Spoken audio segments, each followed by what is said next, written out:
जी तो अस्सलाम वालेकुम। आज वीकेंड स्टार्ट हो चुका है और इस वक्त मैं हूँ हॉकी स्टेडियम सियालकोट में। लेकिन मज़े की बात, हॉकी स्टेडियम में चल रही है क्रिकेट की प्रैक्टिस। लेकिन आज यहाँ पे अपना कोई प्लान नहीं, प्लान है अपना पूरन भगत के खूह पे। और साथ है मेरे आदिल। तो चलते हैं पूरन भगत के खूह पे।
जी तो पहुंच चुका हूँ मैं पूरन भगत के खूह पे।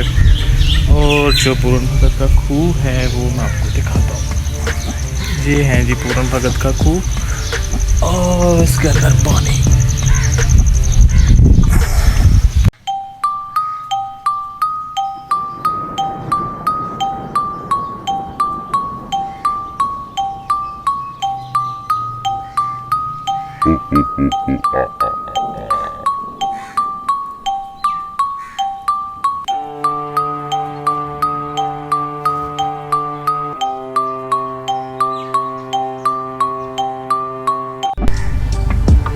जी तो इसकी जो स्टोरी है वो आपको मैं थोड़ी सी बताता हूँ, जो कि मुझे किसी हिस्ट्री में तो नहीं मिली। गूगल भी मैंने किया तो सही मुझे स्टोरी मिली नहीं है। तो मेरे नाना बू ने एक स्टोरी मुझे सुनाई थी, वो मैं आपको सुना देता हूँ। उस कोई राजा थे सियालकोट के, आज से 2000 साल पहले। तो उनका बेटा था पूरन भगत, तो जो कि बहुत खूबसूरत था। और उसे जो उस वक्त के नजूमी थे उस राजा के, उन्होंने बताया कि इस जो आपका बेटा है इसे तकरीबन 15-16 साल तक सूरज के सामने नहीं आना चाहिए, वरना तुम्हारी जो सल्तनत है उस पर ज़वाल होगा। तो बादशाह ने ऐसे ही किया और 18 से 20 साल तक उसे सूरज के सामने नहीं आने दिया। और उसकी जो पूरन भगत जो है, उसकी जो सौतेली माँ थी रानी लूना, जब उसने इस बच्चे को देखा तो उसका इस पे दिल आ गया। जब उसने इसके साथ कोई रिलेशन बनाने की कोशिश की तो इसने उसे मना कर दिया। तो जब उसने उसकी बात ना मानी तो रानी ने इस पर इल्ज़ाम लगाया कि इसने मेरे साथ ज़्यादती करने की कोशिश की है, जिसकी वजह से बादशाह को काफ़ी गुस्सा आया और उसने अपने सिपाहियों को इसे मारने का हुक्म दिया। सिपाहियों ने उसे ला के इधर, क्योंकि इस एरिया में पहले जंगल था और यहाँ पे उसके हाथ पांव तोड़ के उसे इस कुएं में फेंक दिया। और कुछ दिनों तक कुएं में रहा। उसके बाद एक ऋषि मुनि जो था, जो कि यहाँ पे एक, जैसा कि हमारे इस्लाम में तबलीग करने के लोग आते हैं, तब हिंदुज़म में 2000 साल पहले की बात है, तो तबलीग के लिए आते थे। तो उन्होंने ऋषि मुनि में से कुछ उसके जो 2 चेले थे, वो इस कुएं की तरफ आए और उन्होंने अंदर जब डोल फेंका तो उसके साथ पानी के साथ ये भी लटक के बाहर आ गया।